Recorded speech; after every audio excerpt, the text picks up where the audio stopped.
Colegas, estudantes. Boa tarde, Márcia. Boa tarde. Muito bem, nós estamos aí com a gravação da palestra, né? Inicialmente, fazer uma breve apresentação, né? Para quem não me conhece, meu nome é Roberto Dias, sou professor do Departamento de Metal Mecânica, né? Eu atuo no curso de Engenharia Mecatrônica e sou o líder do grupo de Sistemas Embarcados e Distribuídos, né?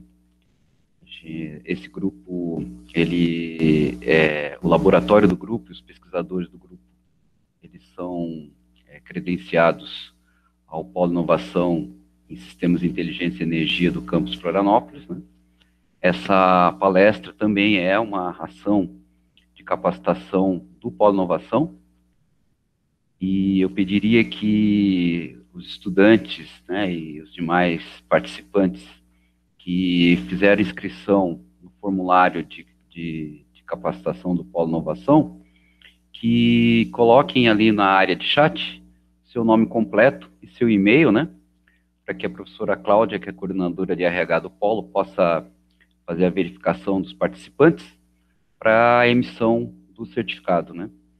Para quem solicitou o certificado no formulário. O grupo de sistemas embarcados distribuídos, né? Codinome NERST, né?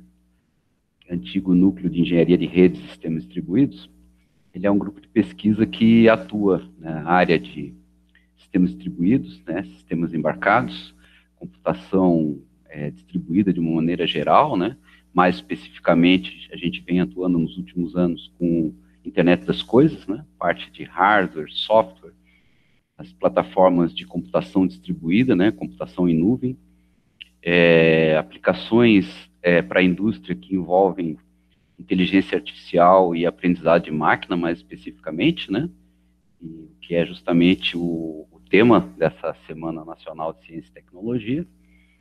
E a gente iniciou também, né, dentro do nosso portfólio de linhas de pesquisa e de áreas de atuação voltadas principalmente para a indústria, né?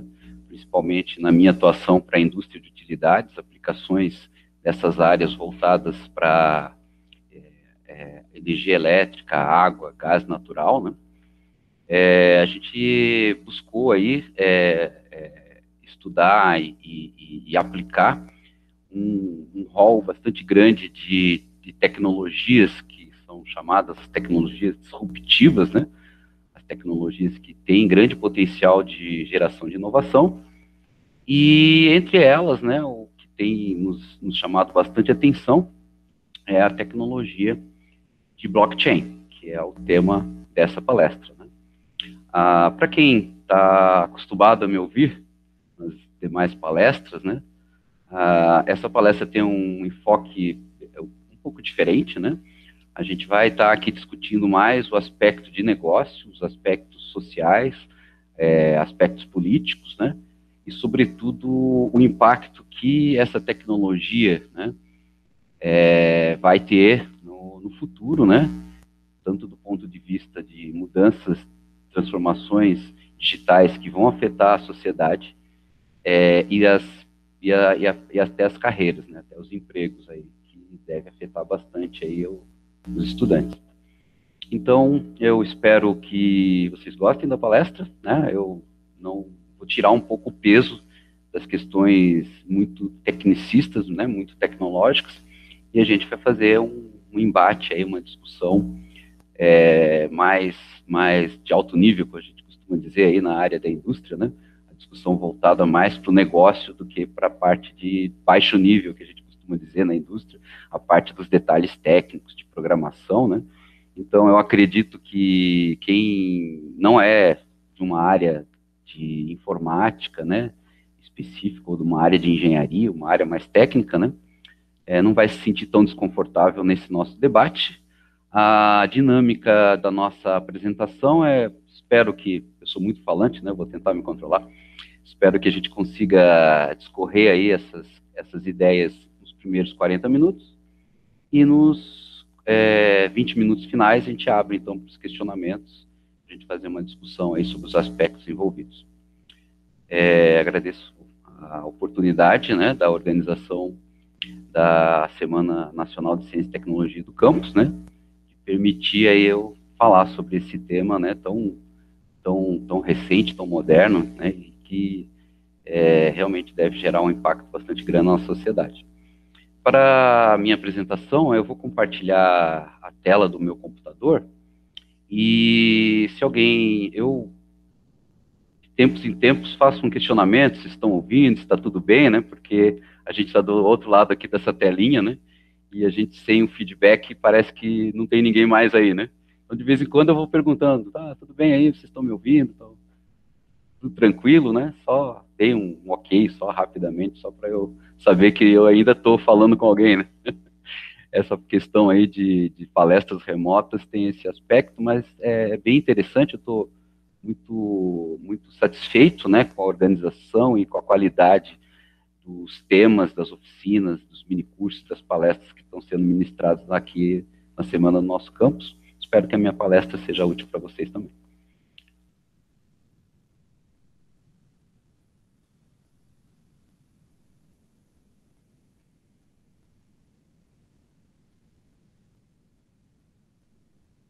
Estão vendo a minha tela? Sim. Ótimo. Muito bem. Então, essa seria nosso assunto de hoje, né? Tecnologia blockchain, impactos na sociedade e na sua carreira, né? Eu, além de líder do NERSD, né, do Grupo de Sistemas Embarcados e Distribuídos, eu sou bolsista de Produtividade em Desenvolvimento Tecnológico e Extensão Inovadora do CNPq, né? Eu estou encerrando agora o segundo ciclo de 3 anos, né? Espero que a minha solicitação de renovação para o próximo triênio ao CNPq seja atendida, né? Inclusive o projeto de pesquisa que submeti ao CNPq, e tem um pedaço dele que vai aplicar o uso da tecnologia blockchain, né, mas especificamente para o setor de energia elétrica, né. Eu não abordei especificamente esse tema nessa palestra, né, para deixar a palestra mais aberta e mais geral, né, mas as aplicações de blockchain são muito grandes, eu vou citar algumas, né, e destacar as que eu considerei mais impactantes para a sociedade, né, mas na área de energia a gente também tem aplicações muito importantes do uso da tecnologia de blockchain, a gente vai comentar um pouquinho adiante. Primeiramente, algumas definições, né, na construção aí dessa apresentação, eu busquei referências que estão na internet, de grandes players do mercado, como IBM, até Nubank, né, e que fazem essa explanação aí das definições, dos conceitos de forma bem popular, bem acessível.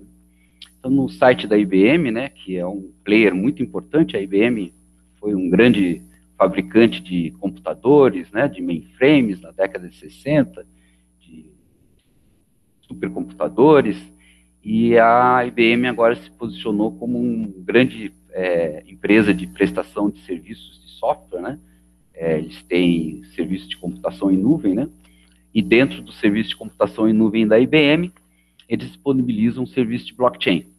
Então, eles definem blockchain como um livro-razão, né, como se fosse um livro contábil, onde você faz as anotações lá das transações dentro de um livro de contabilidade, entradas, saídas, né?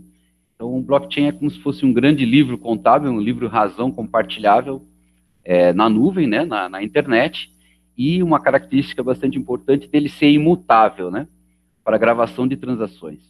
Rastreamento de ativos e a construção da confiança. Então, a IBM convida, né, para que a gente conheça essa tecnologia no site dele, né.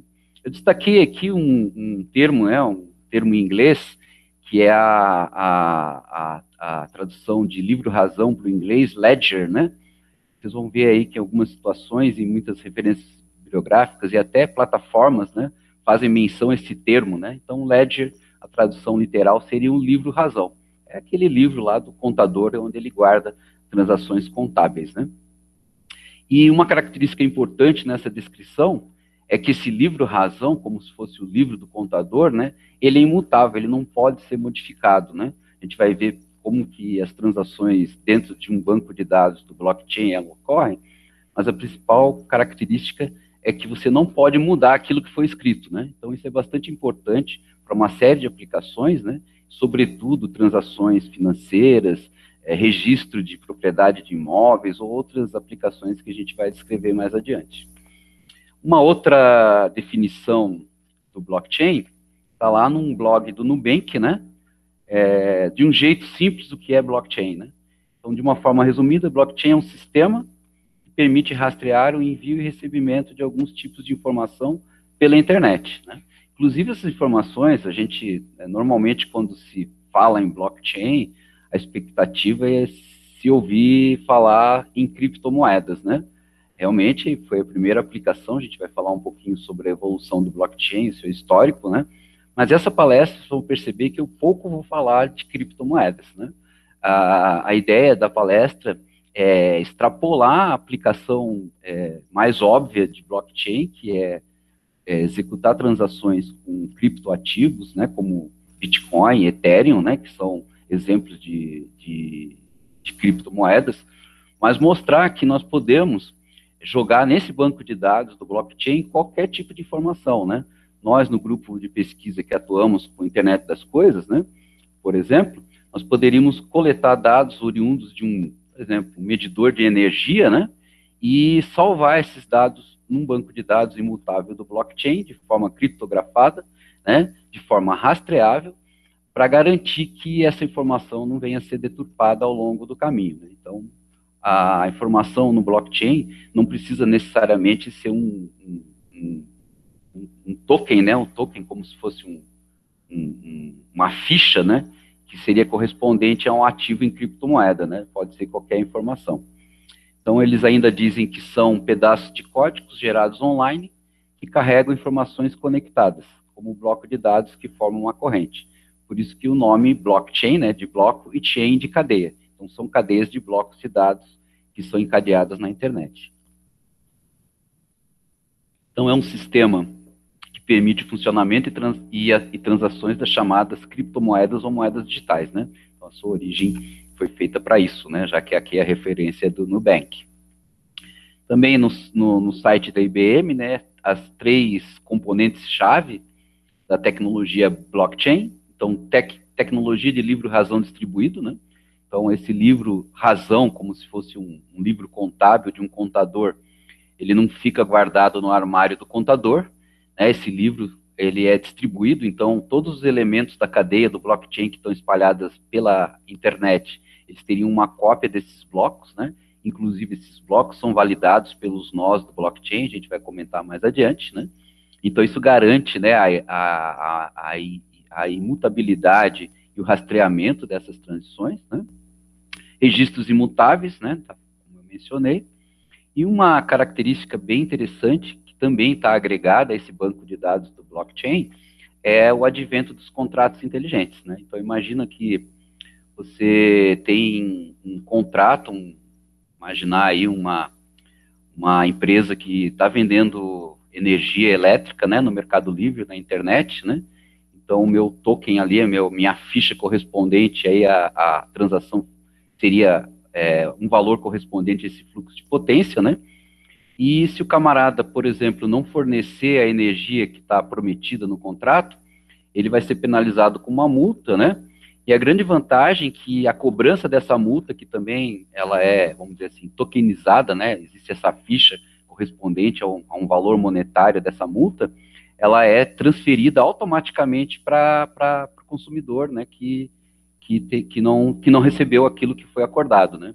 Então, a execução dos contratos dentro de um blockchain, elas são automatizadas, né? Então, os contratos são imutáveis e eles são automáticos. Então, a gente pode implementar um contrato inteligente e automatizado no blockchain, de forma que a pessoa que faz parte dessa transação, ela nem precisa se preocupar em fazer a cobrança, né, da execução daquela multa dentro desse sistema em blockchain. A gente vai ver que isso é vantajoso em várias situações e pode ter também algumas desvantagens, né? Então, seriam as 3 elementos chaves do blockchain, né? Tecnologia de livre-razão distribuída. Então, uma das vantagens, né? E a gente vai discutir isso, pode ser vantagem por um lado, pode ser desvantagem por outro, né? É que você não tem uma entidade centralizada para controlar a cadeia de blocos do blockchain, para controlar os bancos de dados do blockchain. Então, ela é distribuída, então a gente tem uma distribuição da relação de confiança, registros imutáveis e a possibilidade de implementação de contratos inteligentes, né? Eles são inteligentes do ponto de vista de execução automática, né? Aqui não tem, até o momento, né? Isso aí pode ser um tema de doutorado, a gente não tem a aplicação de inteligência artificial dentro de um contrato de blockchain. A inteligência do blockchain é a automação da execução do contrato. Assim, bem rapidamente, para não entrar em detalhes muito técnicos, né? Mas um bloco, né, uma cadeia de blocos do blockchain seria um conjunto de dados, né? Esses dados, eles são criptografados e dentro desse bloco, ele tem uma estrutura chamada de hash, né? Hash é um número de 256 bits, né? Que é gerado a partir de um protocolo criptográfico, né? O mais popular é o SHA, né? O SHA. Não vou entrar em detalhes nisso, né? Mas esse número que é gerado de forma criptográfica, né? Ele é gerado no que a gente chama no primeiro bloco de transação, né? De um livro-razão. Vamos supor que eu vou inaugurar um livro de contabilidade no blockchain, né? Então, o primeiro bloco é chamado de bloco de Gênesis, né? E os próximos blocos, eles contêm dentro do seu hash o conteúdo do hash anterior mais um número aleatório que é gerado aleatoriamente, que é chamado de nonce, né? É um número de 32 bits, né? E de forma que, se esse camarada adulterar esse bloco, ele vai ficar inválido, porque o hash dele não vai coincidir com o hash anterior, né? O hash é como se fosse um código de verificação de CPF, né? Lógico que a função matemática que gera esse hash é muito mais complexa, né? Em função dessa complexidade de gerar e de manter e de verificar esses hashes, que é o custo, né, de processamento de uma transação no blockchain, né? Esse custo de processamento a gente chama de mineração, né? Então, validar um bloco de blockchain a gente chama de mineração. Isso tem um custo computacional, ele pode ser muito significativo em blockchains grandes, né, com milhares, centenas de transações, né? Existem redes de blockchain que o consumo de energia elétrica para minerar e para validar esses blockchains, eles são equivalentes a de uma grande cidade, né? Então, isso poderia ser contado como uma das desvantagens do uso de blockchain, ele consome muita energia elétrica, né, para fazer esse processamento. Mas a evolução hoje dos computadores tem aumentado a sua eficiência e reduzido esse custo, né, tanto do ponto de vista de energia como de tempo de processamento. Toda a tecnologia envolvida, então, no blockchain tem a ver com criptografia, né? É a mesma o padrão de criptografia que a gente usa nos bancos, né? Criptografia simétrica, né? Então, são as características de que a gente não consegue adulterar um dado de uma transação, porque esse dado, né, ele é composto de um hash, que é um dado gerado criptograficamente, e esse hash ele tem a ver com o hash do quadro anterior. Então, se eu mexer nesse, eu não vou conseguir quebrar o hash dele, porque ele faz parte da outra mensagem, né? Como ele é muito grande, 256 bits, para fazer a quebra computacional de criptografia de 256 bits é bastante difícil, né? Então, a gente tem uma grande segurança e consegue garantir que uma transação não está duplicada e que não foi adulterada. Muito bem. Então, de forma mais simples, né, o funcionamento do blockchain seria assim, né, se for pensar numa questão monetária, né, quando uma determinada pessoa quer enviar o dinheiro, né, de A para B, né, a transação ela é inserida dentro da cadeia de blocos, né, e na verdade aquela transação ela vai ser transmitida para todos os blocos, todos os endpoints da rede, todos os nós que fazem parte do blockchain, né, e aí cada bloco daquele que é composto por um hash mais um nonce, né? Esse nonce, que é um número aleatório, ele é gerado, né? Todos os nós que fazem parte do blockchain vão tentar quebrar esse nonce para verificar a validade. Aquele nó que conseguir quebrar esse nonce, ele vai, é o que que eles chamam de prova de trabalho, né? Então, aquele que conseguir quebrar o nonce e verificar que aquele bloco é válido, ele vai ganhar uma recompensa, né? Que é, normalmente, se for uma transação de criptomoedas, um Bitcoin, por exemplo, ele vai ganhar um pouquinho de Bitcoin, né? Então, todo o processo de validação de blocos, ele é monetizado pelo esforço computacional que é utilizado na rede, né? Então, é bem interessante, né? Se você disponibiliza uma máquina para fazer mineração de blockchain, né? Seja numa rede Bitcoin, numa rede Ethereum ou qualquer outro tipo de blockchain, o seu computador ou você, né, que está auxiliando esse processo na rede, vai ser monetizado, né? E ganha aquele que tiver o computador mais potente. Tudo bem aí, pessoal, por enquanto? Tudo tranquilo? Tudo, manda bala. Beleza. Muito bem. A gente tem, então, né, a questão de se dizer que a tecnologia blockchain ela é revolucionária, né? Tem um autor de um livro, Blockchain para Negócios, que diz que a tecnologia de blockchain ela é tão revolucionária como o advento do World Wide Web, né? O Tom Berners-Lee, que desenvolveu lá a navegação com HTML, né? O hipertexto, www, né? Foi uma revolução na década de 80, né? E agora, com o advento do blockchain, ele vai ser uma revolução tão grande quanto a invenção do World Wide Web. E a gente tinha, né, até 1984, né, com o advento aí do World Wide Web, um foco, né, na supremacia da TI, né, então a computação de dados, banco de dados, processamento de transações, business intelligence, operações globais, né, era o foco da atuação da TI, né? Então, o cara da TI era o bambambam bam, bam naquela época, né? A partir de 1984, com o advento do World Wide Web, a gente tem os anos da web, né? Então, ali, né, até 2015, as interações sociais passaram a ser predominantes, né? Não compartilhamento de recursos, mas o compartilhamento de informações, a evolução do e-commerce, né, do comércio eletrônico, a capacidade de autopublicação nas redes sociais, como no Facebook, no Instagram, gerando informações, né, que podem ser utilizadas para a evolução aí de transações comerciais ou para outras coisas, questões políticas, né? E a era das comunicações pessoais com os mensageiros, como WhatsApp, Telegram. Então, esse aí, de 1984, foi uma revolução, né? Revolução os anos da web. E a partir de 2015, né? Com o advento, então, da tecnologia de blockchain, nós temos a promessa do blockchain, né? Uma tecnologia bastante recente, né? Que se alavancou aí em 2015, 2016, onde a gente tem a promessa da descentralização da confiança, né? A confiança no sentido de que para eu fazer por exemplo, tá bem fresco na minha mente, né? Para fazer uma escritura de um apartamento, de uma casa, de um terreno, você não precisaria ter uma entidade notarial como um cartório, né?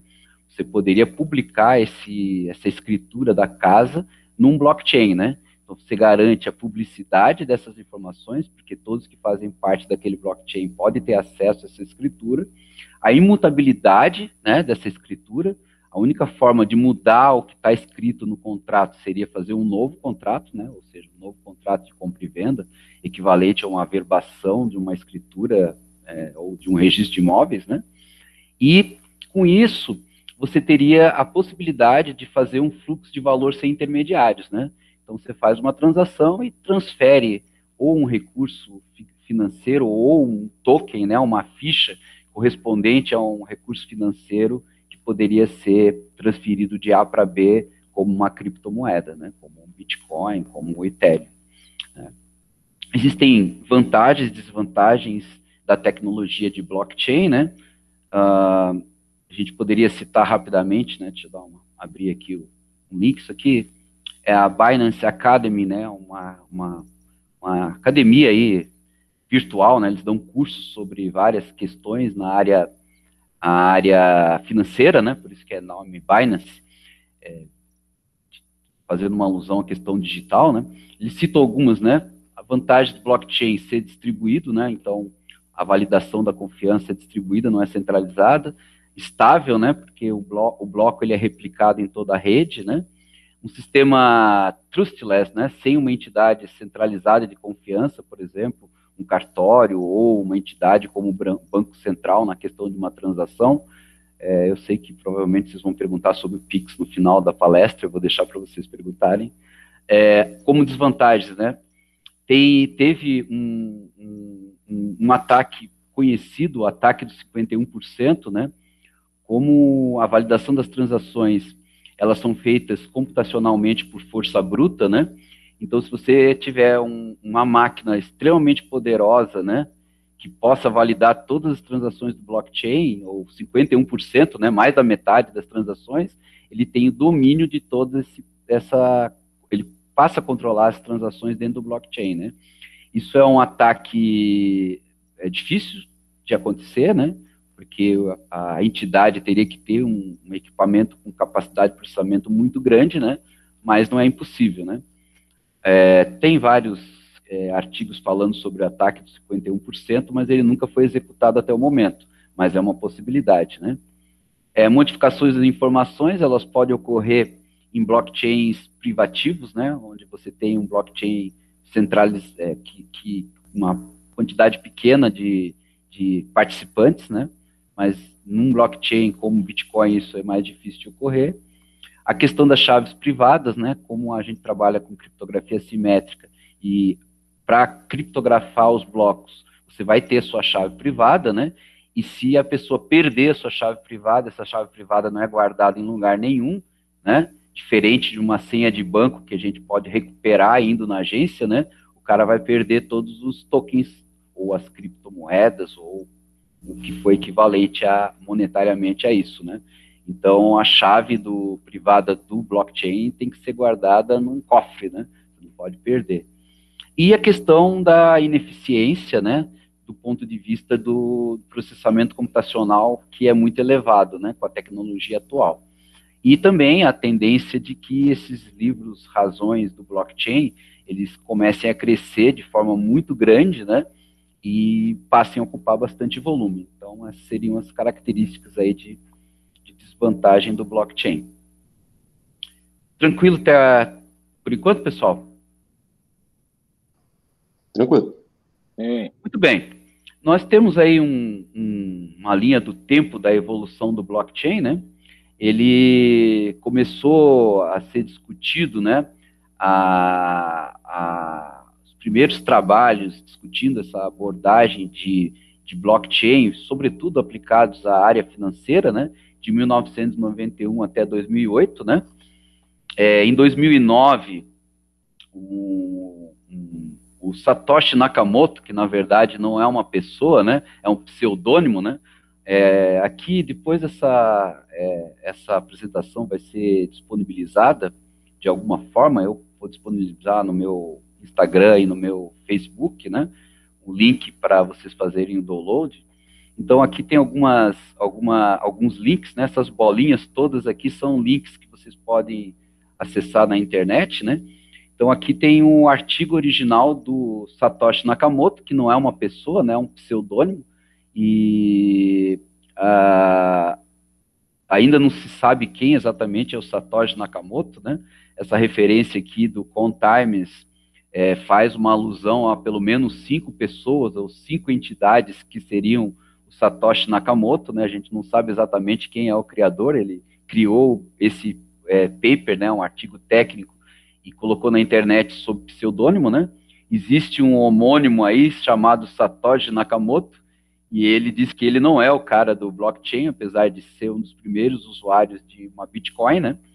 Mas, se vocês tiverem curiosidade, então aqui nas bolinhas tem um link, né? Quando vocês forem acessar esses artigos, né?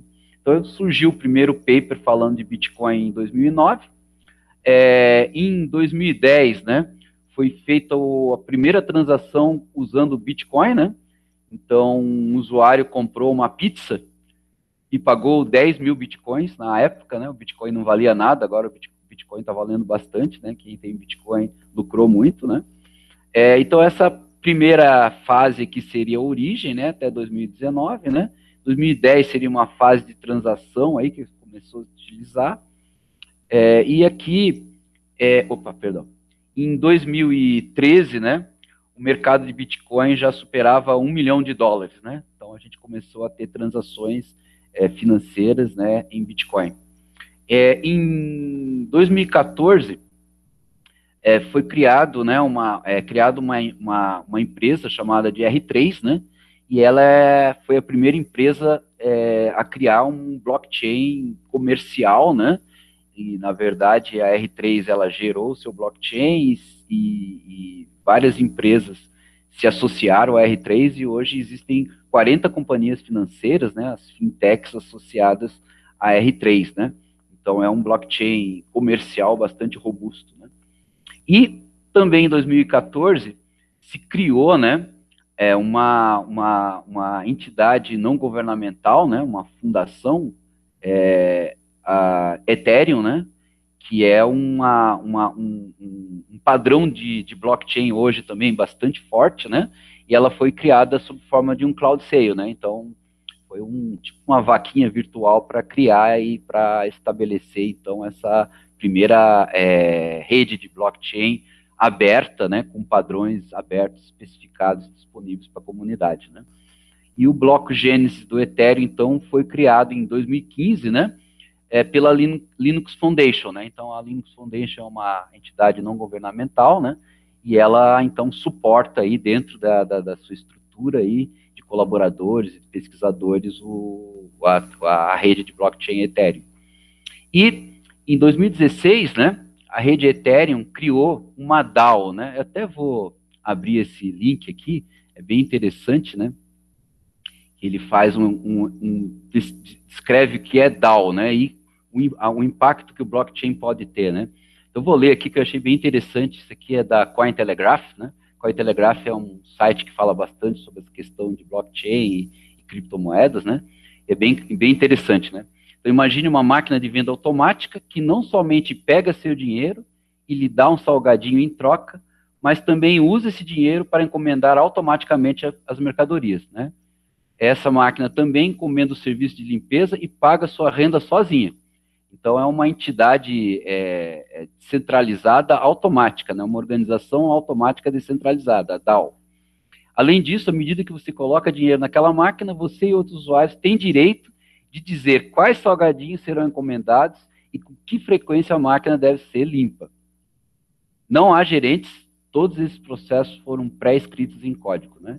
Então, esse aí é o maravilhoso mundo novo, né, do Aldous Huxley, né, de você ter uma entidade de organização financeira automatizada, né, e descentralizada, né, onde não existe um chefe, um dono, né, ela é totalmente descentralizada, né. Então, dentro desse contexto, foi criado, né, esse conceito de DAO, né, e nem tudo são flores, né, foi explorado aí uma falha do código do blockchain Ethereum, né, referente a esse tipo de aplicação centralizada, automatizada, uma organização centralizada, automatizada, que foi explorado pelos hackers, né, eles conseguiram desviar 28 milhões de dólares correspondentes a Ethereum, né, mas o sistema de segurança colocou essa transação de valor muito alto em stand-by por 28 dias, né? Então o cara conseguiu fazer a transação, mas não conseguiu levar o dinheiro, porque como se tivesse bloqueado por 28 dias, foi identificado o ataque, né? E ninguém levou prejuízo, né? Mas como toda tecnologia nova, a gente sempre tem essas questões de tentativas de ataque e exploração de vulnerabilidades, né? Em 2017, né, então, dentro da Linux Foundation, do Ethereum da Linux Foundation, foi criado um sistema operacional, o Ethereum Operational System, que ele é um sistema operacional específico para desenvolvimento de soluções usando blockchain Ethereum, né. Então, aqui vocês têm umas referências, né, que fala sobre o que é o ES, como é que ele funciona, né. Então, vou disponibilizar essa essa apresentação para vocês, né? Vocês podem ver essas referências que eu me baseei para construir a apresentação. Então, 2018, né, foi o ano das aplicações do blockchain, né? Então, a gente vê que a partir de 2018, o blockchain começa a se estabelecer, e a partir daí, né, surgiram aplicações bastante variadas, né, não somente relacionadas com a área financeira. Bom, agora a gente vai entrar aqui numa seara um pouco mais delicada, né, que são os aspectos sociais, políticos, né, do blockchain. Vocês devem observar que nas aplicações e na revolução e nos destaques que eu vou colocar, eu falo pouco de finanças, né? Lógico que o blockchain foi criado a partir do Bitcoin e das criptomoedas como o Ethereum, mas as aplicações do blockchain, e para tratá-lo como uma revolução, elas vão muito além. Bom, por que revolução do blockchain, né? O blockchain, ele surge na nossa sociedade como um desafio à governança centralizada, que é o que a gente observa na grande maioria dos países, né? A gente vai mencionar mais no final um grande aspecto e uma grande ênfase que foi dada no blockchain no Fórum Econômico Mundial de 2020, né? Quem assistiu o The Forum, né, o Fórum, né, que acho que está disponível, não sei se é na Globoplay ou no Netflix, é um documentário, né? Eles colocam nesse documentário os bastidores do Fórum Econômico Mundial de 2020, né?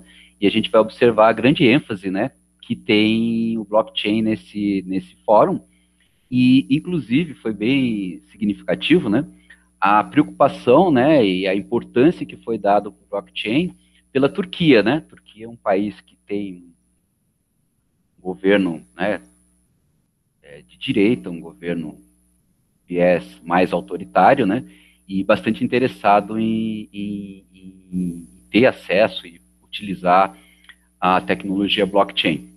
Então, esse desafio, a governança centralizada, né, que acontece em bancos, né, como, por exemplo, agora a gente tem aí o advento do Pix, né, depois vocês vão perguntar se Pix é blockchain ou não, depois eu respondo, né, a questão dos legisladores, né, toda a criação, manutenção e validação das leis, né, de forma descentralizada, agentes financeiros, né, então a redução dos intermediários, né, que normalmente cobram, né, uma parcela significativa para cuidar do nosso dinheiro, as entidades notariais, como os cartórios, né, que cobram recursos significativos de emolumentos para você fazer os registros notariais, e os próprios governos, né, que normalmente buscam ter a centralização das informações em bancos de dados que eles possam controlar, né. Então, os autores, né, das referências mais recentes sobre blockchain colocam exatamente isso, né, que o blockchain ele é mais revolucionário do que o World Wide Web, né, vai ter um impacto muito grande na nossa sociedade nos próximos anos. Dentro desse contexto, né, e trazendo mais para uma abordagem filosófica, né, a gente vai colocar aqui uma citação, né, de uma descrição aí, de uma definição de uma ideologia chamada de libertarianismo, né. Então, o libertarianismo nos Estados Unidos, né, e também nos outros países, ele é representado pelo porco-espinho, né. Se você não mexer comigo, eu não vou mexer com você, né? Seria o lema dos libertários, né? O libertarianismo é uma ideologia política que tem a liberdade como seu principal valor e objeto político. Para os libertários, o objetivo da política deve ser maximizar a autonomia e a liberdade de escolha, não sendo função do Estado promover a ordem ou a igualdade. A maioria dos inventores relacionados com blockchain são libertarianos. Não estou fazendo aqui uma defesa dessa ideologia do libertarianismo, né? Mas se vocês observarem lá os potenciais candidatos a Satoshi Nakamoto, né, que é aquele pseudônimo do criador do Bitcoin, né? Todos eles defendem a ideia do libertarianismo, né? Então, aqui eu tirei essa definição dessa referência, né? E a gente vai ver o porquê desse impacto e a importância dessa ideologia dentro do contexto do blockchain, né? Uma outra citação que eu achei bastante interessante, né? De Ayn Rand, de 1905, ela nasceu em 1905, morreu em 1982, né? Uma escritora e filósofa libertária russa-americana, né? Ela fala, né, quando você perceber que para produzir precisa obter a autorização de quem não produz nada, quando comprovar que o dinheiro flui para quem negocia não com bens, mas com favores, quando perceber que muitos ficam ricos pelo suborno e pela influência, mais que pelo trabalho, que as leis não nos protegem deles, mas pelo contrário, são eles que estão protegidos de você, quando perceber que a corrupção é recompensada e a honestidade se converte em autossacrifício, então poderá afirmar, sem temor de errar, que sua sociedade está condenada. Né? Apesar de ser uma citação de uma filósofa libertária do século XX, né, a gente vai perceber nas falações seguintes, né, que a preocupação com a corrupção ela é um dos elementos mais importantes da adoção do blockchain e inclusive, embasada pelo Fórum Econômico Mundial, né? Então, existe um setor específico associado ao Fórum Econômico Mundial que busca, né, utilizar o blockchain como uma das alternativas para a redução da corrupção nos países, né? Nos países do mundo. Então, finalizando essa questão mais filosófica, né, do blockchain, o que o libertarianismo tem a ver com o blockchain? Descentralização das confianças das transações, então a gente não teria mais, usando o blockchain, uma entidade centralizada, cuidando, né, e podendo subverter a ordem dessas transações. Pesquisa de informações sem controle de governos, né, então os dados no blockchain são imutáveis e criptografados, mas apesar disso eles são acessíveis por todos os membros da cadeia de blockchain. Conhecimento no blockchain não tem dono, né, então seria o fim da intermediação nas transações cartoriais. Né? Então, o que se coloca, né, filosoficamente, acerca da tecnologia de blockchain é a descentralização, a imutabilidade, o acesso, né, sem intermediários e sem a corrupção das informações, eventualmente dos dados e das transações que hoje poderiam ser utilizadas, né, por entidades, por empresas, por governos, para obter vantagens financeiras, propina e coisas do gênero. Né?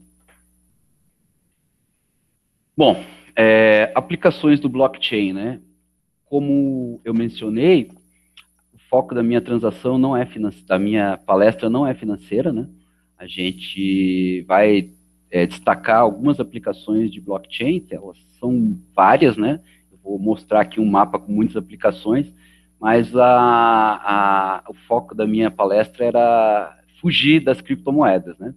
Então, aqui a gente tem um mapa aí de várias áreas de atuação, vou citar, né? Depois vocês vão ter acesso a essa transparência, vão poder ler mais detalhes, né? Tudo tranquilo por enquanto, pessoal? Tá maravilhoso. Vou te dar um beijo depois. Opa! Muito bem, então nós temos várias aplicações, né? Gestão da cadeia de suprimentos, então rastreamento da logística, né?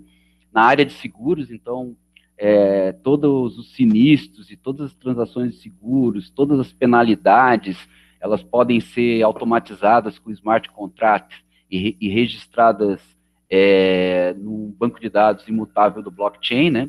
Cuidados de saúde, né? Já que os dados adquiridos, por exemplo, por dispositivos IoT, wearables, né, aplicados ao monitoramento de sinais vitais, podem ser todos registrados no blockchain de forma criptográfica, né, onde somente as pessoas que fazem parte da cadeia vão ter acesso, os médicos, serviços de saúde, né. A cryptocurrency, né, que é usar blockchain para criptomoedas, né, tokenização de assets, né? Então, você ter ativos reais que não necessariamente estão vinculados, monetizados, mas que podem ser monetizados através de um token, né, de blockchain.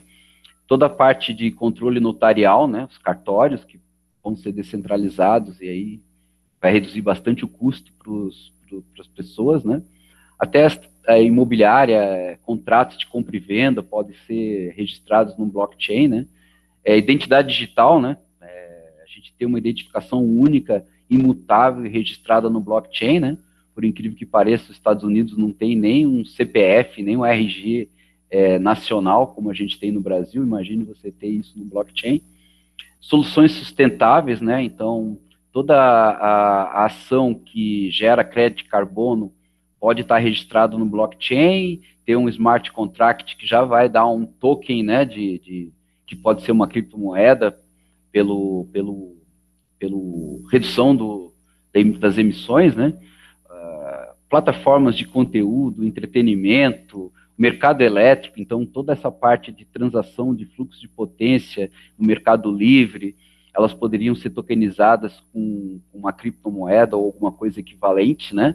E isso está registrado num blockchain. Um outro exemplo, a concessionária de distribuição pode ter, né, pode oferecer um serviço para os usuários que podem ter um medidor de energia ou um medidor que pode identificar os parâmetros DEC e FEC, né, que são os parâmetros de falta de energia, não adequação da energia fornecida, né, e automaticamente o smart contract já podia estar penalizando a concessionária.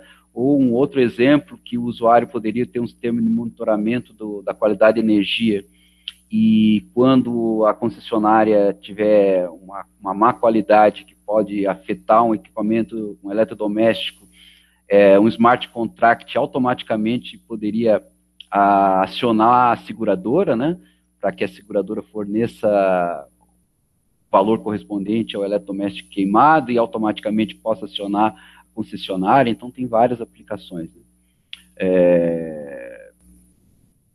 Tem várias aplicações que estão colocadas aqui. Eu vou destacar algumas, né, que afetam mais diretamente aí, são mais evidentes, né? Por exemplo, a parte de rastreabilidade de alimentos, né? Então, você teria o consumidor podendo verificar a origem do alimento, né?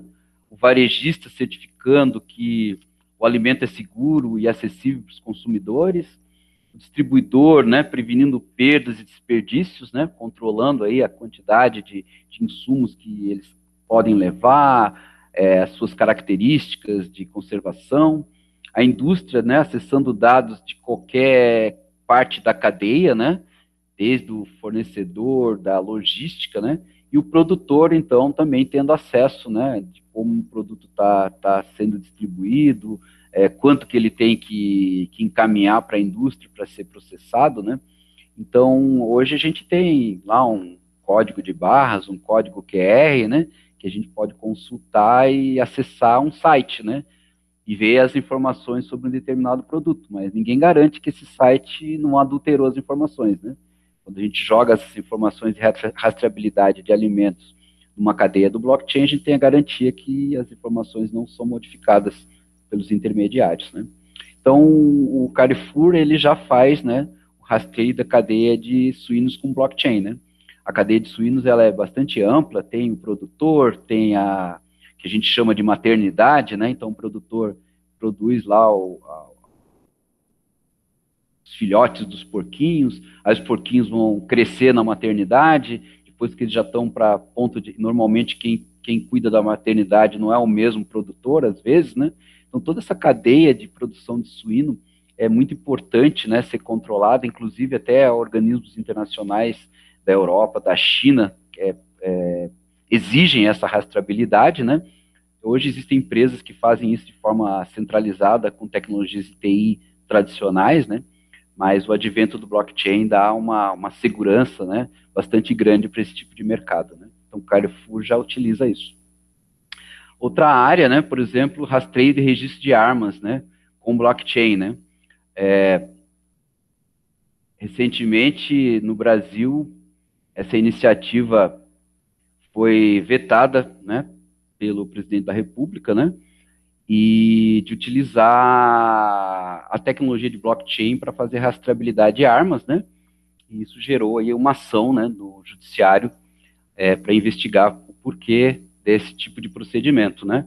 Então, com um registro único e imutável de um número de série de uma arma, né, no blockchain, a gente poderia identificar com bastante precisão, né, e mesmo que o camarada raspasse, poderia ser adotada outras tecnologias embutidas na arma, né, como etiquetas de RFID, né, para poder fazer verificação, né, em caso de algum tipo de crime, né. Isso gerou uma discussão aí na justiça. Uma empresa também dos Estados Unidos, ela desenvolve, uma fabricante de armas, né? Ela desenvolveu um conjunto de sensores, né? Que rastreiam o impacto gerado, né? Na explosão da pólvora. Tem sensores de áudio para captar o ruído, né? Uma série de informações, de sensores ambientais vinculados à arma, né? Para poder fazer os rastreios dos parâmetros de tiro, né? E todos esses dados, né, são salvos no blockchain para que você possa fazer verificação futura, né, de uma entidade policial que usou a arma numa ação e isso gerou uma morte, né, e poder fazer solução desse tipo de caso, né? Então, uma aplicação bem moderna e bem atípica, né, da tecnologia de blockchain. Outra, né, seria fazer as eleições, né, através do blockchain, né? Então, você garantiria aí a descentralização da verificação, né, da votação, né? Então, nenhum governo, nenhuma entidade poderia ter controle sobre e adulteração desses votos, né? Mas a gente pode observar que isso pode ter vantagens e desvantagens, né? Então, aqui, essas figuras aqui, ó, essa figura é um link, né? Depois, se vocês forem obter a apresentação, né? Aqui é um link. Aqui nessa figura tem um link, né? Que fala sobre vantagens e desvantagens, né? De usar blockchain nas eleições, né? Então, eles colocam como aspectos positivos transparência, né, agilidade, desburocratização, redução de custos, né, mas como aspectos negativos, né, o blockchain sendo um banco de dados, né, e ele coloca a possibilidade de ter um voto de cabresto, né, nada impede que o criminoso aponte uma arma na minha cabeça e me obrigue a votar no candidato dele, né, porque eu não vou estar votando necessariamente numa sala de votação eleitoral, né? Poderia votar da minha casa, né? Então, aqui nesse artigo, se vocês tiverem curiosidade, eles abordam essa questão de vantagens e desvantagens, né, de uso do blockchain. Então, lógico que são coisas que não devem ocorrer aí nos próximos anos, né? Mas são possibilidades, né? A UFSC, ela tem um projeto que desenvolveu todo um sistema de votação, né, e foi testado em laboratório, baseado em blockchain. Blockchain nas redes sociais, né, hoje, né, com a questão que muito se propaga de você ter controle das redes sociais por uma entidade, né, então existem iniciativas de você fazer uma rede social baseada em blockchain, né? Aqui ele cita, nesse artigo, algumas vantagens e desvantagens, né? Então, a gente teria como vantagem, né? Não ter a censura, porque os dados são publicados pelas pessoas no blockchain, isso pode ser até uma desvantagem, né? Que dá liberdade de até o cara publicar uma fake news, né? Então, a imutabilidade, né? Então, o camarada que publicou vamos supor, fez lá um depoimento lá e depois se arrependeu e apagou, hoje ele não teria esse advento, né? De apagar essa publicação, a não ser que ele fizesse uma nova publicação destratando a anterior, né? Mas o Twitter, ele criou um grupo de trabalho, né, uma equipe do Twitter, que está fazendo uma versão descentralizada do sistema de mensagens curtas deles, né? Então, ele já está em desenvolvimento um Twitter totalmente baseado em blockchain, que tem as vantagens e desvantagens da rede social. No Facebook, o governo americano proibiu temporariamente, né, a criação de uma criptomoeda dentro do blockchain, né, do Facebook. Como o Facebook também ele pode ser utilizado para você fazer transações, até usado como marketplace, fazer e-commerce, né? Então a Facebook está querendo criar uma criptomoeda dentro do Facebook para todas aquelas operações, as transações de e-commerce realizadas dentro do Facebook, né? Para a pessoa não precisar nem ter que passar o cartão de crédito ou outro tipo de coisa, né? Mas foi proibido momentaneamente nos Estados Unidos a criação dessa criptomoeda específica do blockchain. Blockchain na arte, né? É bem interessante, achei bem interessante essa aplicação, né? Você ter um marchand virtual descentralizado, né, e com registro das obras, né? Então, o que se coloca aqui é redução de intermediários, porque vai ser uma transação peer-to-peer, né? E tudo gerenciada, a relação de confiança gerenciada toda dentro do blockchain, garantia da propriedade intelectual, porque as obras elas poderiam ser registradas digitalmente no banco de dados do blockchain, como se fosse um registro de uma escritura pública, né? A rastreabilidade das criações, porque a gente poderia verificar a autenticidade, né? Se realmente quem criou aquela obra foi o fulano que disse que criou, e para ele lançar uma obra no Merchan, ele teve que fazer a inserção dessa obra, né, ou de um metadado dessa obra dentro do blockchain, né? É bem interessante. Eles colocam aqui outras vantagens, né? Deixa eu dar um zoom aqui. Quebra do monopólio da indústria, né? Ou seja, pequenos artistas, empreendedores artísticos poderiam negociar suas obras diretamente no blockchain, sem intermediários, né? Poderia se criar o anonimato do colecionador, né? O camarada compra e ele tem, em vez do seu nome, do seu CPF, tem a sua chave de blockchain, né? Conexão de artistas, né? Porque todos eles fariam parte de um blockchain e poderiam saber o que cada um está produzindo, né? O certificado de propriedade do colecionador, né? Que estaria registrado dentro do blockchain.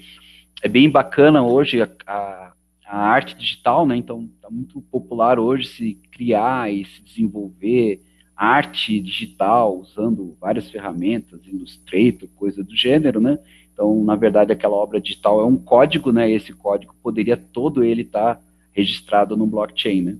Então, poderia usar criptomoedas para fazer as transações diretas peer-to-peer, né? Então, é bem bacana esse aspecto aí de aplicar blockchain na arte, né? Quando eu estava pesquisando aplicações diferentes de blockchain, eu fiquei assim, achei bem bacana essa perspectiva, né? Na saúde, tem uma empresa brasileira chamada Criptofácil, né? Que noticiou esse ano a criação do projeto Z-Health, né? Onde ela busca unificar todos os registros médicos dos pacientes dentro de uma rede blockchain, né? Então, com isso, ele garante a imutabilidade desses registros.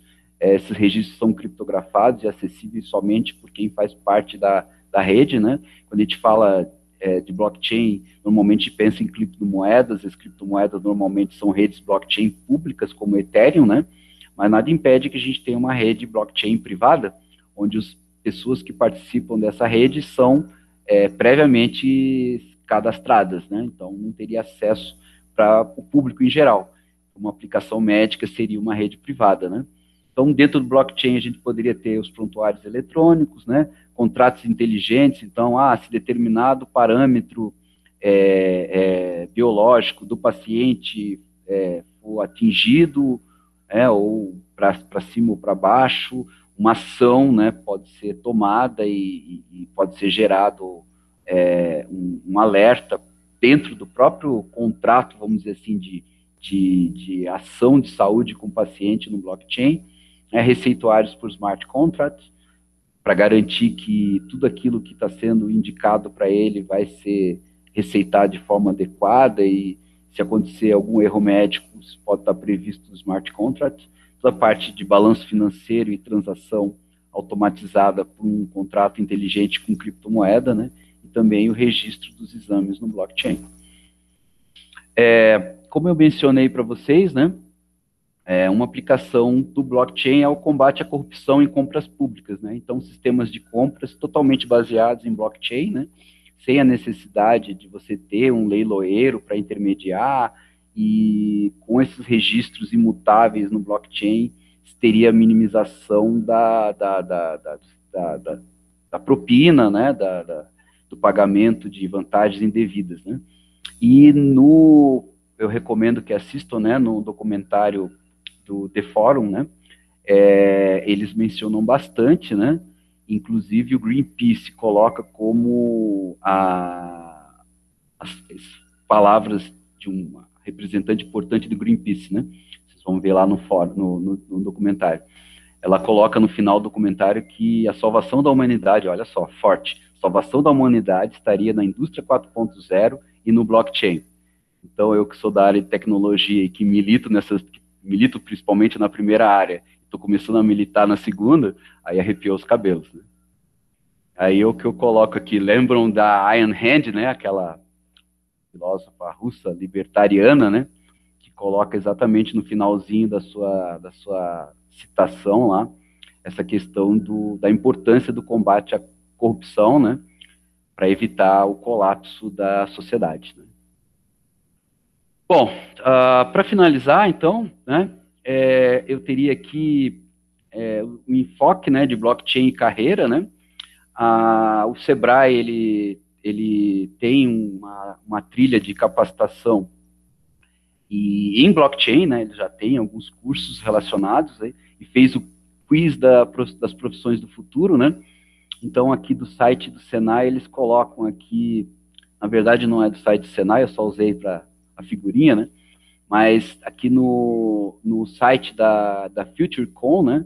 FutureCon Digital, que é tipo, como se fosse uma revista da FutureCon, eles colocam algumas profissões, né? Analista de DevOps Blockchain, né? Então, DevOps é aquele cara que se envolve com toda a infraestrutura de desenvolvimento de software, né? Específico para blockchain. Cientista de dados do blockchain, já que o blockchain é um banco de dados, né? Arquiteto de sistemas de blockchain. Contador para ativos blockchain DLT, né, que é o livro Razão Descentralizado, né? Então, o contador tradicional ele seria substituído por um contador blockchain. Auditor perito em ativos blockchain, né? Então, a parte de ativos que correspondem a um token em blockchain, seja uma criptomoeda ou outro tipo de token, né? Analista de infraestrutura IoT blockchain, né? Já que, como eu mencionei anteriormente, todos esses sinais, esses dados sensoriados para dispositivos de IoT podem ser registrados num blockchain, né? Então, a gente precisa para fazer isso, né? Uma nova profissão. Analista de governança em empresas com blockchain, né? Inclusive, toda aquela questão de compliance das empresas poderiam estar armazenadas, registradas e garantidas no blockchain, né? Que é o próximo, né? Próximo passo. Consultor blockchain para negócios, né? Como usar o blockchain na sua empresa, né? E gestor de fundos tokenized, criptoativos, né? Porque hoje tem uma dezena de criptomoedas, né? Então, qual é a melhor, em que cenário, né? Seria importante, né? Então, é bem interessante. Tem aqui também um outro artigo da Coin Times, né? Um site especializado em criptomoedas que falam também, né? Sobre profissões. Engenheiro de blockchain, né? Escritor técnico de criptomoedas e tokens, né? Que vai escolher qual que é a melhor criptomoeda no momento, né? Para você fazer transação. Desenvolvedores de ICOs, né? Então, as empresas que fazem exchange, né? Com criptomoedas, né? Vão desenvolver soluções, né? Desenvolvedor de carteiras digitais, né? A gente está vendo aí a digitalização do dinheiro, né? O ministro da Economia já menciona que pretende lançar em 2022 a criptomoeda brasileira, né? Ou a moeda digital brasileira, que seria uma criptomoeda, não sei se vai ser no caminho do blockchain ou não, né? O Pix foi só a partida, né? transferência de recursos peer-to-peer, né? Medidor de transações, né? Mediador de transações, né? E poderia usar o blockchain para fazer essa mediação, né? De forma descentralizada. E o oráculo, né? Falando em ponte entre o digital e o real, o oráculo é esse ponto de confiança entre o imutável blockchain e o mundo em constante mudança, né? Então, teria que ter um cara que vai adaptando transações do mundo real para o blockchain, né? Ele cita o exemplo, né? Um oráculo pode colocar as informações de um jogo de futebol no blockchain, permitindo que sites de apostas descentralizados funcionem, né? Então, hoje tem as casas de apostas que é numa casa de apostas centralizada. Aí essas casas de apostas poderiam ser descentralizadas no blockchain.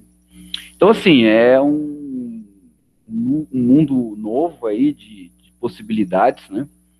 E que fatalmente vocês vão ouvir muito ainda, né?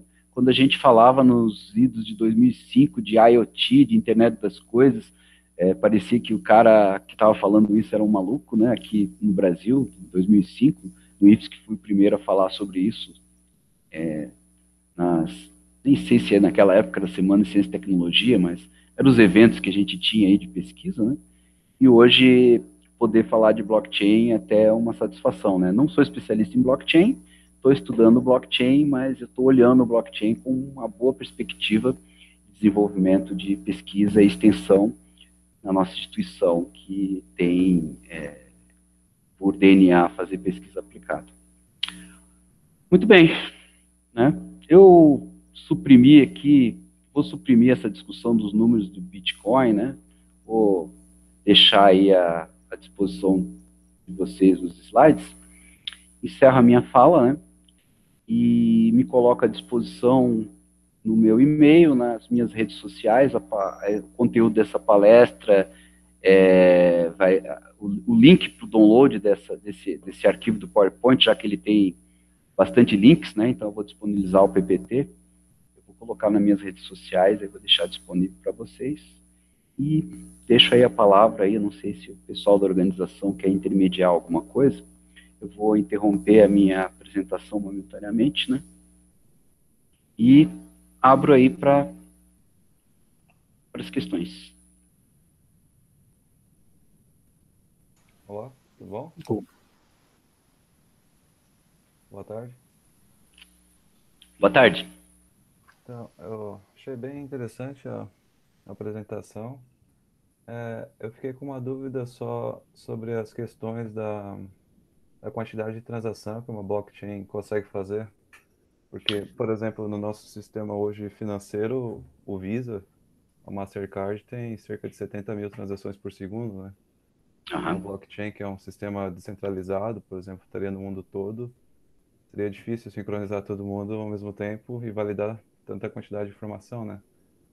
Pelo menos essa Isso é a minha isso visão. é uma questão, né? Questão do desempenho do blockchain, né? Vocês terem uma ideia, quando foi concebido o Bitcoin, uma transação no blockchain levava horas para ser validada, né? Em função do poder de processamento que a gente tinha nos computadores que faziam parte do blockchain, né? Aqui nos idos de 2009. Hoje, uma transação média numa rede como a Ethereum, né? A gente tem que pensar o seguinte, que a gente vai ter várias redes de blockchain, né? E dependendo da solução e escalabilidade, essas redes elas podem ser subdivididas em pedaços, vamos dizer assim. Hoje, no Ethereum, que tem um volume, até suprimir os números, né, porque senão a palestra ia ficar muito alongada, mas hoje no Ethereum que você tem aí centenas de milhares de transações, né, sendo executadas dentro da rede Ethereum, para validação de uma transação leva até 10 minutos, né. Então, se você for comparar com o Pix, que ele promete transações em 10 segundos, né, isso é uma desvantagem do blockchain realmente, né? Então, a questão da escalabilidade, né, ela é um problema, porém, já existem várias empresas em nível mundial que desenvolvem os circuitos integrados chamados de ASICs, né? Então, circuitos integrados para aplicações específicas, né? Então, hoje se utiliza para fazer mineração de criptomoeda não somente computadores, né? eles utilizam os computadores pessoais que estão na rede para ajudar no processo de mineração, né? Então, o tempo ocioso do seu computador pode ser usado e monetizado para fazer a mineração das criptomoedas, mas para transações em larga escala, estão sendo desenvolvidos dispositivos em ASIC, né, para fazer o processamento específico da mineração de criptomoeda, para quebrar aqueles hashes e nonces, né? Então, são feitos em hardware específicos com ASIC, né? Também, né, quem é da área aí de eletrônica, existem circuitos utilizando os FPGAs, né? Então, FPGAs dedicados para fazer a mineração de criptomoedas para poder melhorar esse tempo de transação, né? O que se espera, né, até 2040, que a gente consiga chegar na ordem de segundos para fazer um processamento de uma criptomoeda numa transação dentro de uma rede do tamanho da Ethereum. Roberto, posso fazer uma pergunta também? Claro. Eu fiquei pensando por que as pessoas podem ficar com receio de usar o Bitcoin, né? Assim, se para cada Bitcoin? Não, o Bitcoin não. Não, Bitcoin não, o blockchain. Se para cada transação tu cria um novo token, então tu vai ter muitos tokens para guardar, né? O próprio usuário, né? Ele não tem um lugar para guardar isso, é um número digital, ele vai guardar isso no computador dele, no e-mail dele, alguma coisa assim. Não vai surgir, será que empresas que vão vender esse serviço de guardar esses dados com segurança para você ter esses dados guardados lá num lugar que você não perca, né? Porque se você perder, você perde o próprio bem, né? Digamos assim. Então, a cada bloco, ele é replicado para toda a rede, né?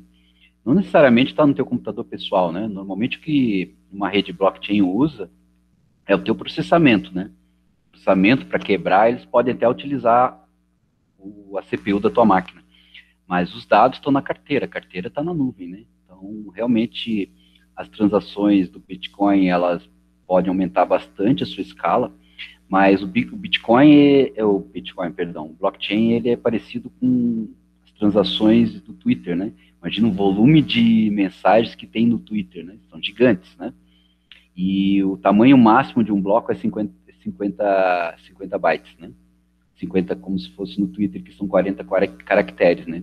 Então, a limitação do tamanho do bloco é para poder garantir a expansão dessa escala, né? Mas os dados não ficam no teu computador local, eles vão ficar lá na tua carteira, né? Lá na nuvem. Você não tem que guardar uma chave sua para você Não, poder a tua chave privada, é como se fosse a chave da tua casa. Roberto, me permite. Sim, pode falar. Tem vários serviços de wallet de carteira para você guardar. É como se fosse a chave mesmo de casa, né? De casa, mas a chave é tua. Você tem a chave do portão, você tem a chave da casa, você tem a chave... Se perder, já era. A única diferença é que a chave da tua casa, tu pode chamar um chaveiro e ele faz uma cópia da chave. Se você perder a tua chave do teu Bitcoin lá, ou da tua carteira de criptomoeda, aí tu perdeu todo os teus tokens que correspondem, são monetizados em termos de dinheiro, né? Então tem que cuidar bastante. Fala, Aldrin. Eu tenho umas 58 perguntas para fazer, mas eu vou colocar... Primeiro, queria te dar os parabéns. Eu acho que é exatamente o dia mais oportuno para a gente discutir isso. Sexta-feira? A gente comprar cerveja com Bitcoin? Aí já está feito com o convite. Quando diminuir o grau de risco aqui, a gente vai conversar pra caramba com cerveja sobre isso. Não, é porque lembrando dos dois eventos talvez mais falados de ontem para hoje, a eleição americana, né? E o ataque hacker lá no STJ, né? Então, mas antes, reforçando os parabéns aí pela tua apresentação, eu acho que a gente já carece de uma disciplina, de uma unidade curricular, de uma especialização voltada para isso. A gente está atrasado nessa área e a gente tem tanta oportunidade. Eu tinha feito uma pesquisa já há algum tempo sobre blockchainables, ou seja, quais são as atividades humanas, quais são as profissões, quais são os serviços que são blockchaináveis. A gente vai ter que cunhar uma expressão aí para portuguesar isso, né?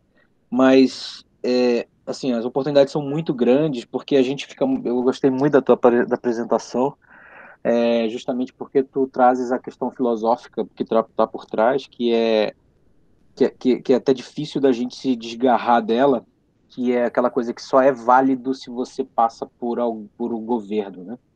A gente, no Brasil, a nossa cultura cartorária é muito forte. Sim. Então, a gente tem aqueles exemplos que em alguns países, sei lá, se eu vendi minha casa para você e assinei num papel de pão, papel de padaria, tem validade, né? Aqui não. Aqui você só é válido se passar se passar pelo governo, no caso, cartório. Então, essa independência é libertária em todos os aspectos. E isso é muito bom trazer esse conceito e com certeza todo mundo que estava assistindo dá uma torcida de nariz, assim, dizendo, não, mas não dá para fazer. Como assim? Quem que vai autenticar, né? Quem que vai garantir que eu sou eu? E aí, na verdade, eu fiz uma sequência de palavras que eu queria perguntar sobre isso. Eu não sei se tu vais anotar ou se vai conseguir responder, porque são dúvidas minhas. Por exemplo, a questão de busca. Eu vendi para você uma casa, né? E nós usamos uma plataforma, e aí vem essa talvez seja um ponto crítico, né, para essa tecnologia. Qual plataforma que tu vai usar? Eu estou chamando de plataforma, mas qual blockchain que tu vai usar? Porque se você for em qualquer lugar que venda criptomoeda, tem centenas, se talvez milhares de blockchains diferentes, só de criptomoedas, né? Já tem milhares, Bitcoin Cash, Bitcoin, Ethereum, Ripple, e todo dia que tu abre vai ter uma nova. Como que acontece busca com isso, né? Como é que por exemplo, aí eu quero comprar uma casa, como é que eu busco para saber de quem de fato é aquela casa? Como é que eu automatizo isso para não ter que ir num cartório solicitar uma busca sobre o registro daquele imóvel, por exemplo? Isso leva a uma segunda questão, que para mim também ela é um pouco paradoxal no blockchain, ou em qualquer criptotransação, que o duelo entre o sigilo e a transparência, né? Por exemplo, quando você fica pensando como é que eu faria um blockchain de eleição, como é que eu garanto que aquele indivíduo existe de fato, que ele é um cidadão, que aquele voto dele vai representar um voto, né? Pegando o exemplo lá americano, que simplesmente lá se acredita que se eu mandei um papel pelo correio, sim, sou eu, né? Não precisa estar carimbado por ninguém, não precisa ser autenticado isso, se tem a premissa de que há boa fé, ou seja, de que sim, aquilo é legal, e não a nossa lógica que aparentemente é que tudo é ilegal, exceto aquilo que foi autenticado. E aí, ao mesmo tempo, como é que eu garanto que ao registrar um indivíduo qualquer, como a gente faz no sistema eleitoral, que a gente tem inclusive biometria para saber se o João é o João mesmo na hora do voto, como que eu garanto o cruzamento da informação dele com o resultado da votação dele? E, não por último, na verdade tinha um monte de coisa, e estaria relacionado também com os custos envolvidos, que está relacionado com qual plataforma usar, ou seja, existe um estímulo financeiro para justificar eu gastar a minha energia e minha capacidade computacional, no caso da criptomoeda, porque eu tenho um argumento econômico. Eu estou eventualmente apostando que nessa mineração o troço vai valorizar e eu vou ganhar na valorização daquilo que eu minerei, né, que eu extraí do trabalho, vamos chamar assim, do meu computador. Como é que seria, como é que tu imaginas que esses custos sejam arcados, assim? Como é que seria a transação para eu pagar pelo serviço do blockchain? E aí, por último, estaria só a questão da carteira que eu ia falar que eu comentei com o Valdir, que está relacionado com essa relação de sigilo, né, de privacidade, e ao mesmo tempo de transparência, que para mim continua sendo paradoxal, porque quando eu vou consultar quem é o dono da casa que eu quero vender, eu preciso saber quem é, que é um indivíduo. Agora, ele vai ser um número ou ele vai ser, ou eu vou ter que ter um eCPF, ou o próprio token dele vai ser o CPF dele. Então são várias questões, na verdade, mas eu também não quero me alongar muito. E obrigado, viu, Roberto? Parabéns aí pela apresentação. Bom, então tá. Eu vou responder, eu acho que até às 22h30 eu consigo responder tudo. Eu vou tentar responder aí de uma maneira geral a esse monte de questionamento que você fez, né? Em relação à questão da transparência, né?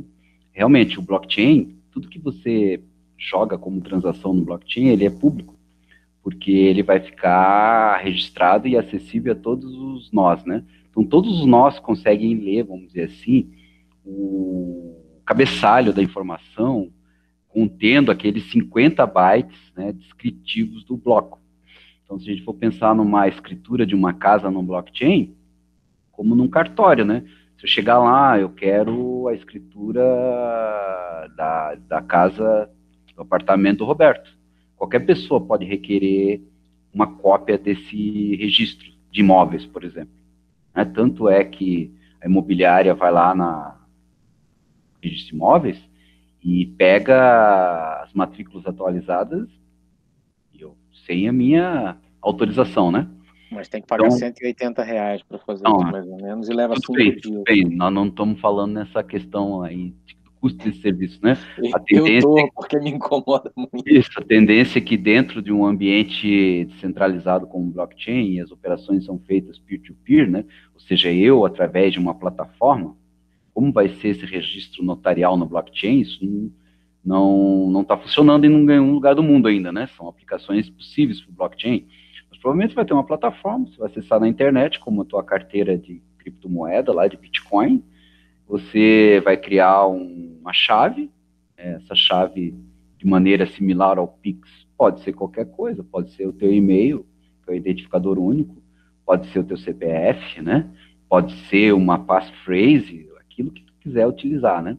Então, cada membro do blockchain, cada nó do blockchain, cada bloco, ele tem uma chave privada que vai fazer a assinatura, vamos dizer assim, desse bloco de código, né? Que pode corresponder a um lançamento de registro de imóveis, por exemplo, já que você está botando esse exemplo, né? E ele vai fazer esse registro e vai assinar, olha, aqui está o contrato de compra e venda, estou cedendo o meu apartamento fulano de tal, então naqueles 50 bytes ele faz uma descrição da transação e submete ao blockchain.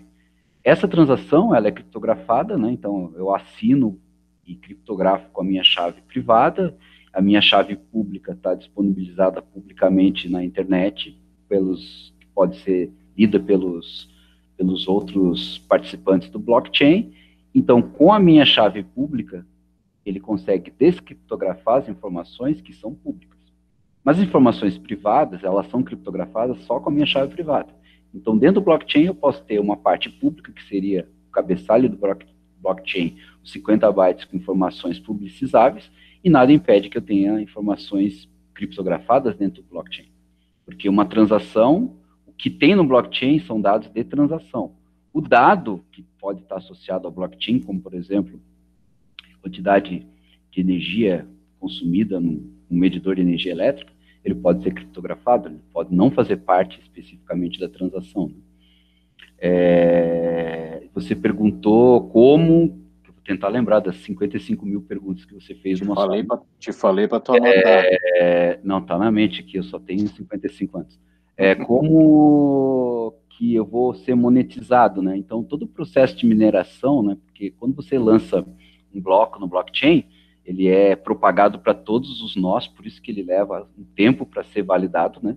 E aí o que vai acontecer? Quando você lança um bloco na rede, ele tem um hash, que é um número de 256 bits criptografados, mais um nonce, né? Então, o hash do bloco anterior, mais um nonce, que é um girar de dado, né? Um dado que tem não só 6 faces, né? Ele tem 2 na 32 faces. Ele vai gerar esse número aleatório. O que acontece? Aquele computador que faz parte do blockchain, que for mais rápido para ficar gerando esses números aleatórios e bater o hash com o nonce dele, for igual ao dado que foi gerado no bloco anterior, ele ganha uma monetização. Ele vai ser recompensado, é que a gente chama de proof of work, né? A prova do trabalho. A prova do trabalho é ele quebrar, né? Autenticar, vamos dizer assim, não quebrar, vamos dizer, né? Autenticar um bloco. Né? E aí ele ganha uma querelinha de Bitcoin, né? Ou outro token, né? Dentro dessa transação. Então, isso é bem interessante, né? E tem gente que minera blockchain, só minera, não faz transação nenhuma. Né? Ele só está ali, aí, lógico que, aí teve aquele problema do 51%, né? Se você chegar numa rede blockchain com um computador gigantesco, né? 355 mil ASICs.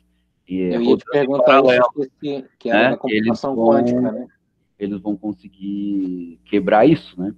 Então, essa é uma preocupação, é uma desvantagem do blockchain que está buscando, né, alternativas para isso. Hoje, no mundo real, né, que nem todo mundo tem esse investimento e ainda vai ter que gastar muita energia elétrica e não compensa, né? Então, existe até essa balanço entre aquilo que tu recebe, a remuneração pela tua prova de trabalho e a quantidade de energia elétrica despendida, né? Tem redes de Ethereum que consomem a quantidade de energia elétrica que alimenta uma cidade.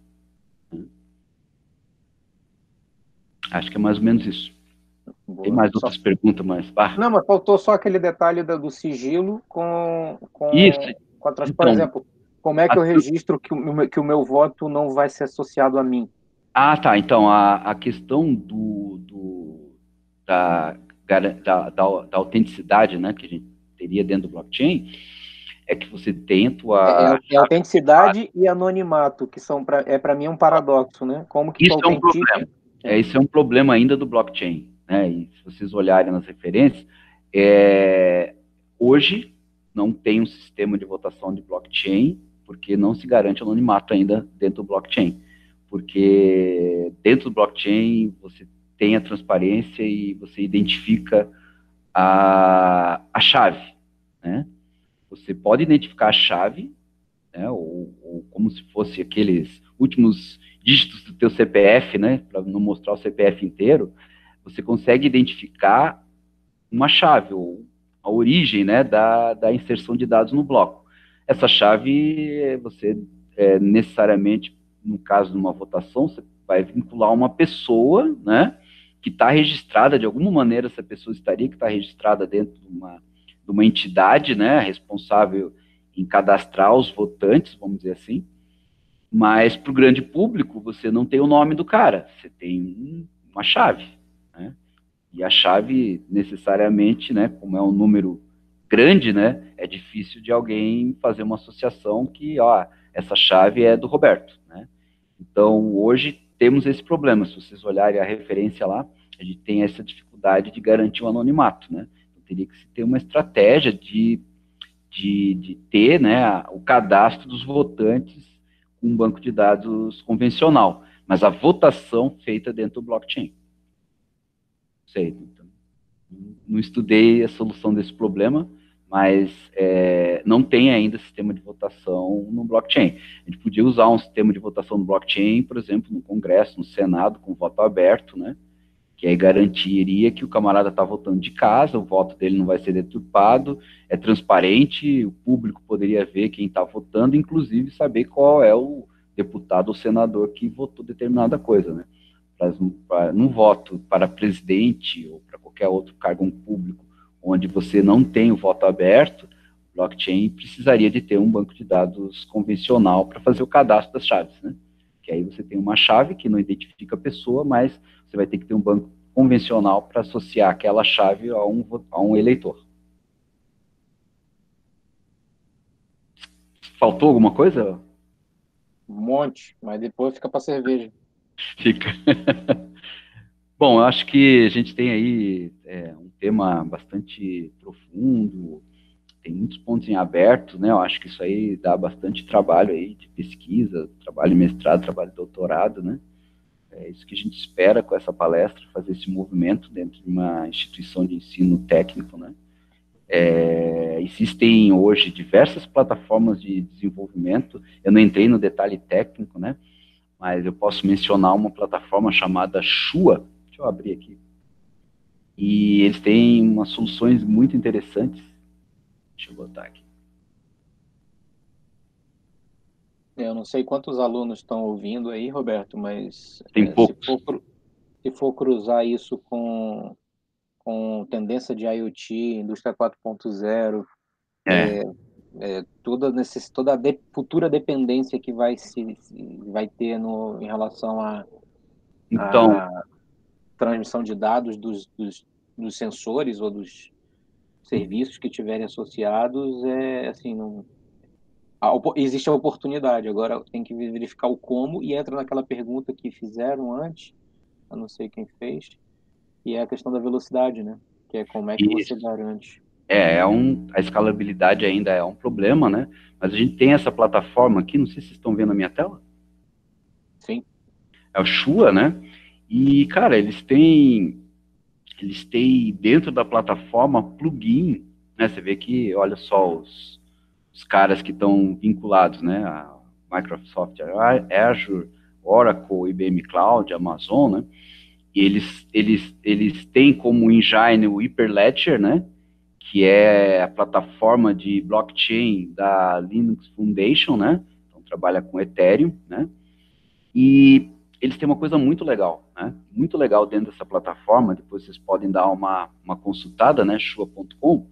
Eles têm plugin para você botar virtualmente qualquer coisa no blockchain, né?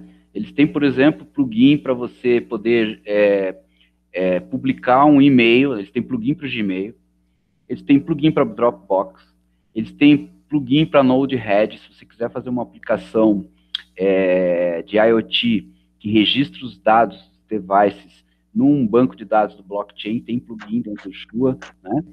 Tem plugin até para Word, né? Se você quiser registrar um texto, né, no blockchain, você vai ter que particionar isso em várias transações, porque um texto vai ser mais do que 50 caracteres, né? Tem vários plugins, vários. Então, permite que você consiga desenvolver soluções de blockchain de forma muito, muito rápida. Lógico, é uma solução comercial, né? Você vai pagar uma assinatura e essa assinatura ela tem um valor que vai ser dependente do número de blocos que você usa. Até 50 blocos para você brincar, né? Fazer uma aplicação pequena de blockchain com 50 blocos é de graça. Aí, à medida que você vai aumentando a quantidade de blocos, você vai pagando uma assinatura mensal, né? Mas, assim como o Shua, que eu achei bacana, porque ele é bem user-friendly, né? Bem amigável para o usuário mais leigo, ele tem um bloco para trabalhar com um smart contract dentro do Shua, né? A Ethereum, ela tem uma linguagem de programação de contratos inteligentes chamada Symbol, né? Mas no Shua você tem uma ferramenta gráfica que você desenha o teu contrato inteligente lá, automatiza dentro do blockchain, né? E tem as plataformas, a IBM, ela tem uma solução de blockchain dentro da IBM Cloud também, bastante amigável, né? Então, assim, a facilidade de você começar a trabalhar com blockchain hoje é bastante grande, né? Assim como hoje a gente é bastante grande de trabalhar com IoT em plataformas como a AWS Hub, IBM Cloud, hoje já tem bastante solução, assim, para você não ter que ficar codificando muitas coisas, né? Tem Python, já tem módulos para você fazer aplicações de blockchain em Python, então é bem bacana. Show de bola. Lembrei agora, acabou de ter passado na minha cabeça patente, registro de patente usando isso. Então, eu tenho um artigo que eu fiz com o Alisson, né, do NIT, né, onde a gente fez uma busca de patentes. Isso aí é um artigo de 2019, né? Então tem, assim, o artigo a gente quis mostrar o crescimento do tema blockchain no estado da técnica, né? Então, pô, cresceu, assim, exponencial, assim, de 2018 para cá, né? Aí depois te passo o artigo que a gente escreveu, dá uma olhada lá o que o pessoal está fazendo. Tem muita patente na China, tá? O pessoal da China domina muito essas questões tecnológicas, né? Mas tem também na Europa. No Brasil, nada, né? Não tem nenhuma patente em blockchain. Pessoal, eu acho assim que a gente extrapolou em muito o tempo previsto para a palestra, né? Já são 16h05. Eu fico à disposição aí, fico à disposição, vou colocar aqui as minhas redes sociais de novo. Quem quiser conversar e estender essa discussão, né? Então, eu vou disponibilizar essa apresentação. Então, pode me mandar e-mail, né, roberto@ipsc.br, no Facebook.com/robertoipsc, Instagram/robertoipsc. Fico à disposição aí de quem tiver interesse, e a gente provavelmente vai ter aí trabalhos, né, que envolvam essa tecnologia. Nós vamos provavelmente desenvolver trabalhos de TCC, a gente já está, né, já estou orientando um trabalho de TCC de um estudante lá do Campus São José.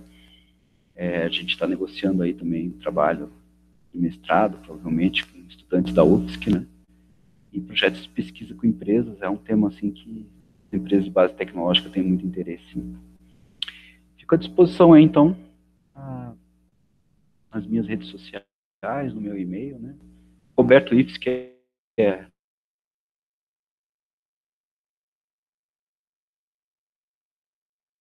mais alguém quer fazer o questionamento, ou se o Aldrin acabou com todas as perguntas?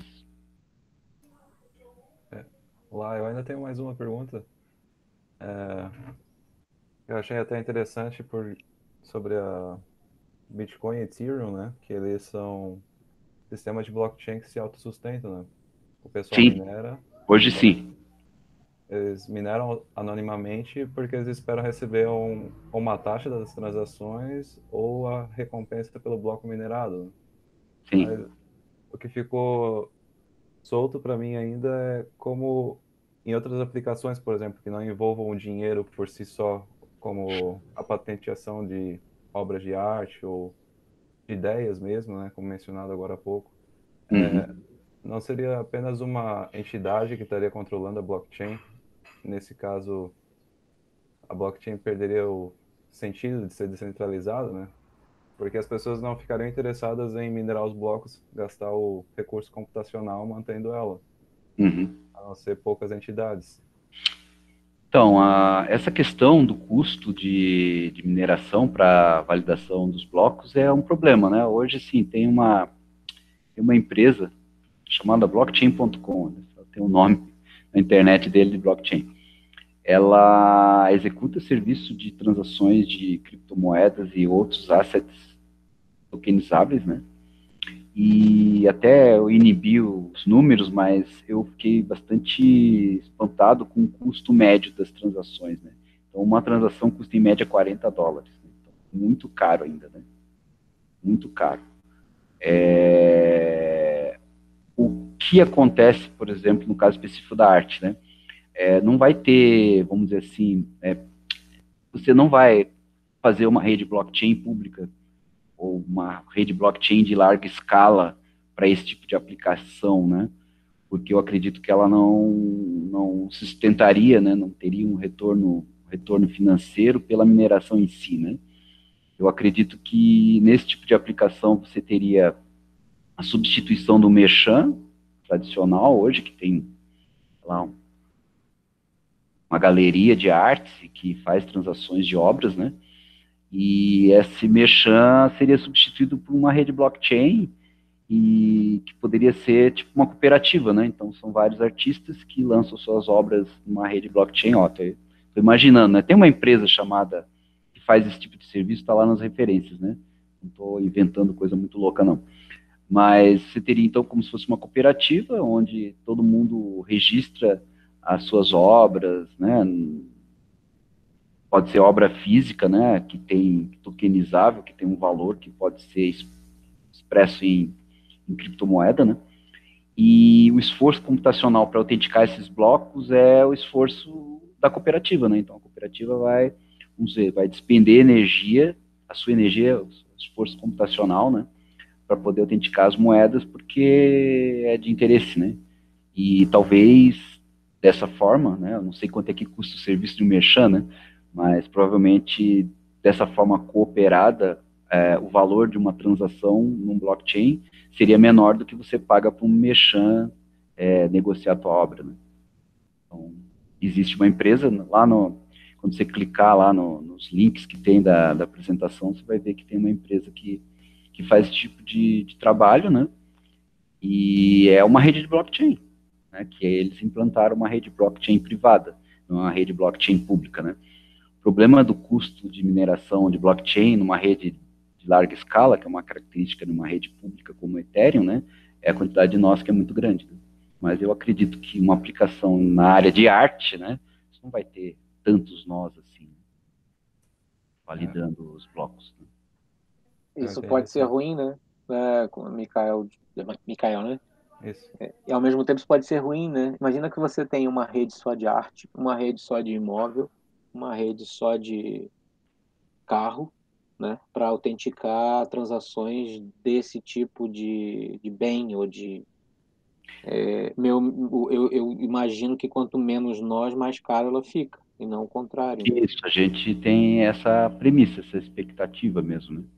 Mas é Mas na que se Ethereum, você pode ter vários nós, várias pessoas participando no blockchain, mas você pode ter poucas transações, aí você reduz o custo, né? Agora, se você tem, como é uma questão de criptomoeda, né? Você tem milhares, centenas de milhares de transações por minuto, aí tu aumenta o custo da tua transação, né? Então, depende do tipo de negócio, né? Por isso que o blockchain é um desafio e uma revolução, né? na real vai se criar ainda uma cadeia de valor em Claro, relação a isso. Aparentemente vai ter esse middleman aí, vai ter a necessidade de ter em um algumas broker, vai ter é, um broker que vai fazer que vai, vamos lá, é como se fosse um cartório, só que ele vai ser só o intermediador do isso, processo. isso foge totalmente da filosofia do blockchain, né? Pois é, A pois é. questão Esse é do para mim esse é o merchan, grande paradoxo. a questão do merchan é descentralizado, só que é uma rede blockchain privada, né? Então, assim, nas referências bibliográficas, nos livros que falam sobre blockchain, a gente tem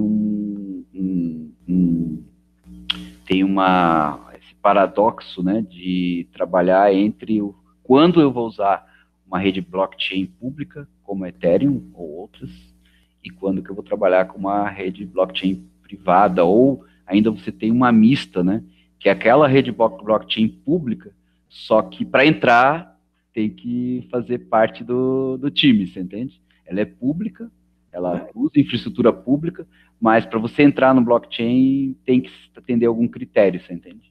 Então, Então, tem vários que é o paradoxo até da minha primeira pergunta, né? Como é que tu vai fazer busca, né? Tendo que acessar todas elas? Porque realmente, assim, eu comprei criptomoeda há um tempinho atrás, graças a Deus, o maior arrependimento da minha vida é que eu soube do Bitcoin em 2009 e não fiz nada. Mas, enfim, aí tu entra hoje em qualquer casa vamos falar, como é que é o claro, nome? Corretora, né, de criptomoeda.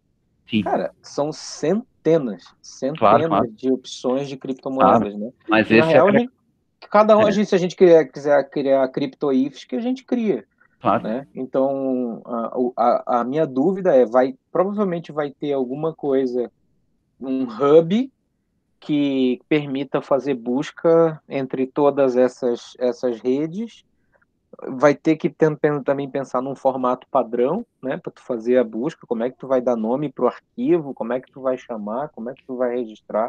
Na verdade, tudo está muito virgem ainda São nesse pontos em mundo, né? aberto mesmo, né? Porque quando foi concebido em 2008, 2009, para fintech, era uma coisa. Hoje está querendo usar blockchain em outras coisas, mas não se preocupa não. Quando eu comecei a trabalhar com internet, nos idos de 1992, a minha rede de comunicação era a Bitnet, que eu transmitia arquivos TXT de um lado para o outro do planeta.